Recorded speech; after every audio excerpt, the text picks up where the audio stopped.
কয়েক দিনের আবহাওয়া প্রথম কথা মেনলি ড্রাই ওয়েদার, বুঝতে পেরেছেন? মেনলি ড্রাই ওয়েদার সব কটা জেলাতে, হ্যাঁ, এক্সেপ্ট আপনার দার্জিলিং, জলপাইগুড়ি, কালিম্পং এই তিনটে জেলাতে এক দুদিন আপনার আহ, বিক্ষিপ্তভাবে হালকা, অতি হালকা থেকে অতি হালকা বিক্ষিপ্তভাবে বৃষ্টি হওয়ার সম্ভাবনা আছে।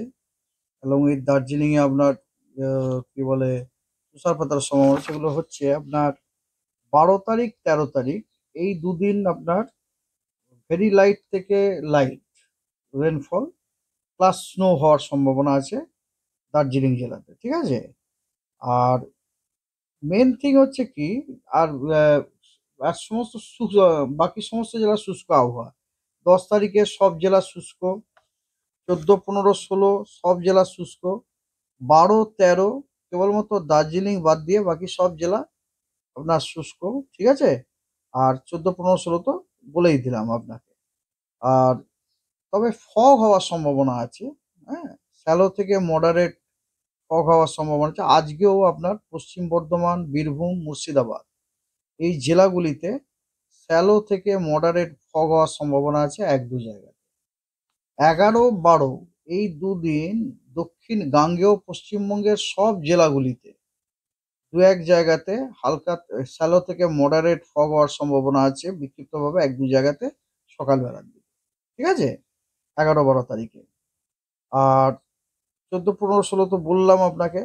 আর এছাড়া 11 তারিখে আপনার দার্জিলিং, জলপাইগুড়ি, কোচবিহার, উত্তর দিনাজপুর এই জেলাগুলিতে আপনার সতর্কবার্তা দেওয়া হয়েছে বিক্ষিপ্তভাবে ডেন্স ফগের।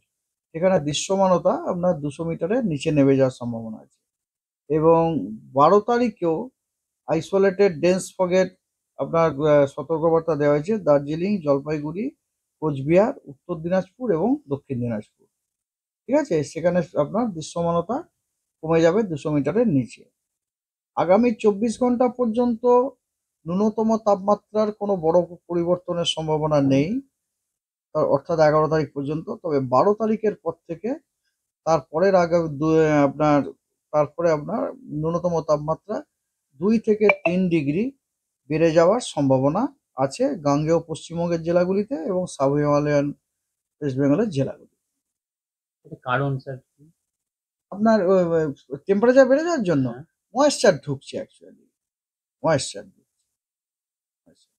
স্যার আরেকটা বিষয় বললেন আপনি 11-12 দক্ষিণবঙ্গের কিছু জেলাতে ফগের একটা 11, 12 সব জেলাতে। সব জেলাতে। সব। স্যার ওই সাগর মেলার জন্য সমুদ্র অনেকগুলো নদীতে ভ্যাসাল চলাচলের কি কোনো প্রবলেম করতে পারে? ফগ তো ওখানে রয়েছে, মানে দৃশ্যমানতা তো একটু তো কমবেই, আমি এতটা কমবে না যেমন খুব হয়তো কমবে না, কিন্তু দৃশ্যমানতা স্বাভাবিকের থেকে অবশ্যই কম থাকবে, কারণ ফগ রয়েছে না।